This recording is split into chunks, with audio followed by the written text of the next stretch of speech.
Pretty. O bakit? Sinabay ko na si Nanette. Meron daw sa'yo kailangan kakausapin ka daw. Ano yan? Baka kailangan nyo pa na magugupit dun sa salon.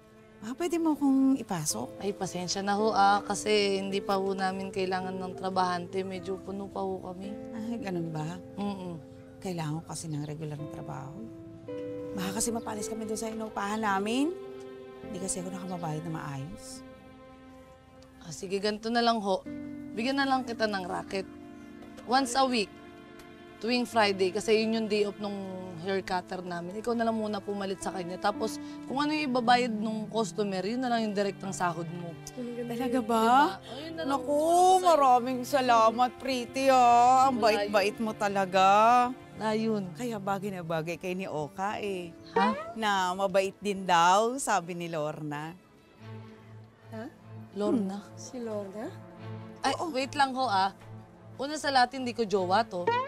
Pangalawa, sinabi ni Lorna mabait si Oka. Ay, imposible yun. Walang ibang lumalabas sa bunganga nun, kundi mga pananira lang. Tama. Ay nako, eto na nga.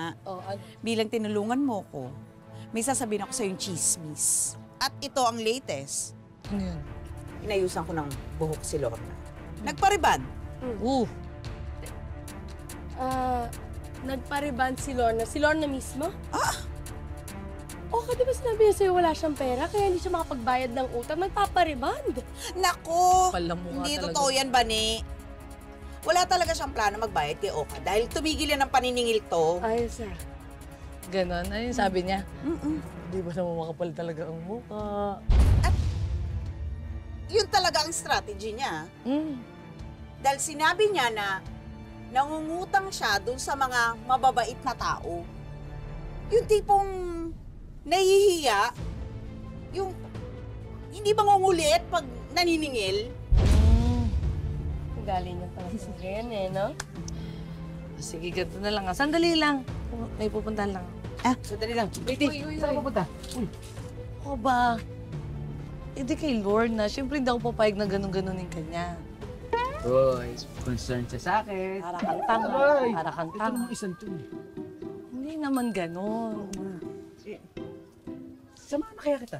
Sama na rin ako sa'yo. Hindi ka naman pwede mag-isa, samahan na kita. Bane, injured ka pa, tapos yung kabila mong kamay, hindi ko pa tapos linisan. Babalikan na lang kita dyan, ha? Okay, sama ka. Sama ako. Dapat lang, tara na. Bane, diyan muna kayo.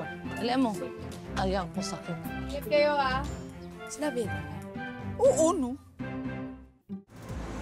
Pretty, Oh, basta isihan mo lang oo naman. Ayokong mapahama ka ng dahil sa akin. Huwag ka makikipag-away Oo, maganda gising ko at talagang napag-aralan ko yung maging kalmado doon sa probinsya niyo. Sige. O, draw na. Hoy, Lorna! Tres. Joker. 25. Ano na naman? Pretty, Pag sinampal kita dyan. Bakit ka nabubulao dito? Lorna! May utang ka kay Oka. Meron kang utang. Di ba sinabi mo? Gagawan mo ng paraan. Ano nangyari? Pretty. Kung di ba naman makapal yung pagmumukha mo, inuna mo pa yung pagpapariban mo. Wow, ang galing. Tsaka pinagkakalat mo pa dito sa mga kapitbahay natin. Wala ka nang balak bayaran yung utang mo. Eto na naman tayo Pretty Bakit? Puro ka naman birada, wala ka naman basihan. Wow. Abi, tsaka ang kapal ng pagmumukha mo pumunta rito. Ha? Susugod-sugod ka rito. At saka kung inggit ka dito sa buhok ko, edi magpariban ka din. Sige. Para mapabilis na lang ang usapan. Ito yung ebidensya ko na may utang ka, may pirma mo. Antayin mo na lang na pulis ang sumundo sa'yo dito.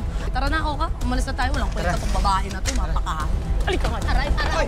Wait lang! Ay, tapos! Sobra ka na! Bitawan niyo nga ako! Ikaw, napakapakilabera mong babae ka. Bakit? Ha? Wala naman ang utang sa'yo. Kinukutsaba mo yan. Si Oka, para lang magamit mo at pusitin ako. Ha? Aray! Ano? Ikaw na may utang, ikaw pagalit? Baka gusto mong kulitin ko yung pinareban mo, paluno ko sa'yo yung pustiso mong hayop ka. Pwede. Huwag mo akong sinusubukan. Wait lang. Bakit? Ganon! Ha? Bakit? Ha? Hoy, ba't tinulak mo yan?